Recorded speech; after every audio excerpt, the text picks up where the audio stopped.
ಜ್ಞಾನ ಭಾರತಂ ಮಿಷನ್ ಯೋಜನೆಯಡಿ ಹಸ್ತಪ್ರತಿಗಳ ಸಮೀಕ್ಷೆ ಈಗಾಗಲೇ ಆರಂಭವಾಗಿದ್ದು, ಮೇ ಅಂತ್ಯದೊಳಗೆ ಪೂರ್ಣಗೊಳಿಸುವಂತೆ ಸಂಬಂಧಪಟ್ಟ ಅಧಿಕಾರಿಗಳಿಗೆ ಜಿಲ್ಲಾಧಿಕಾರಿ ಎಸ್.ಜೆ. ಸೋಮಶೇಖರ್ ಅವರು ಸೂಚನೆ ನೀಡಿದ್ದಾರೆ.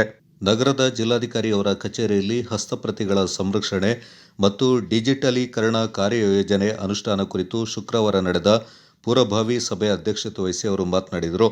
ಹಸ್ತಪ್ರತಿಗಳು ಇತಿಹಾಸ, ಸಾಹಿತ್ಯ, ಸಂಸ್ಕೃತಿ ಮತ್ತು ಜ್ಞಾನದ ಮೂಲ ಆಕರವಾಗಿದ್ದು, ಹಸ್ತಪ್ರತಿಗಳು ಪೂರ್ವಜರ ಬೌದ್ಧಿಕ ಸಂಪತ್ತನ್ನು ದಾಖಲಿಸುತ್ತವೆ.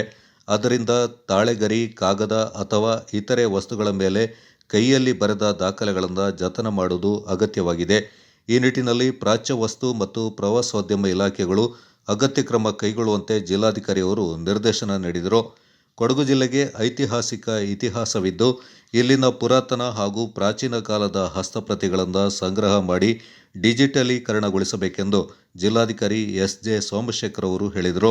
ಜ್ಞಾನ ಭಾರತಂ ಮಿಷನ್ದ ಜಿಲ್ಲಾ ಸಮನ್ವಯ ಅಧಿಕಾರಿ ಕಾರ್ತಿಕೇಯನ್ ಅವರು ಮಾತನಾಡಿ, ಪುರಾತತ್ವ ಸಂಗ್ರಹಾಲಯಗಳು ಮತ್ತು ಪರಂಪರೆ ಇಲಾಖೆ ಹಾಗೂ ಪ್ರವಾಸೋದ್ಯಮ ಇಲಾಖೆ ಸಹಕಾರದಲ್ಲಿ ಕರ್ನಾಟಕದ ಪ್ರಾಚೀನ ಹಸ್ತಪ್ರತಿಗಳ ಸಮೀಕ್ಷೆ ಕೈಗೊಳ್ಳಲಾಗಿದೆ ಎಂದರು.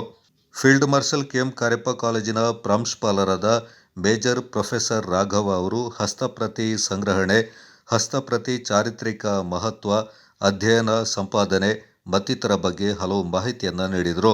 ಪ್ರವಾಸೋದ್ಯಮ ಇಲಾಖೆಯ ಸಮಾಲೋಚಕರಾದ ಜತಿನ್ ಮತ್ತಿತರರು ಈ ಸಂದರ್ಭ ಹಾಜರಿದ್ದರು. ಪುರಾತತ್ವ ಹಾಗೂ ಪ್ರಾಚ್ಯವಸ್ತು ಇಲಾಖೆಯ ಕ್ಯೂರೇಟರ್ ರೇಖಾ, ಪ್ರವಾಸೋದ್ಯಮ ಇಲಾಖೆಯ ಸಮಾಲೋಚಕರಾದ ಜತಿನ್ ಮತ್ತಿತರರು ಈ ಸಂದರ್ಭ ಹಾಜರಿದ್ದರು.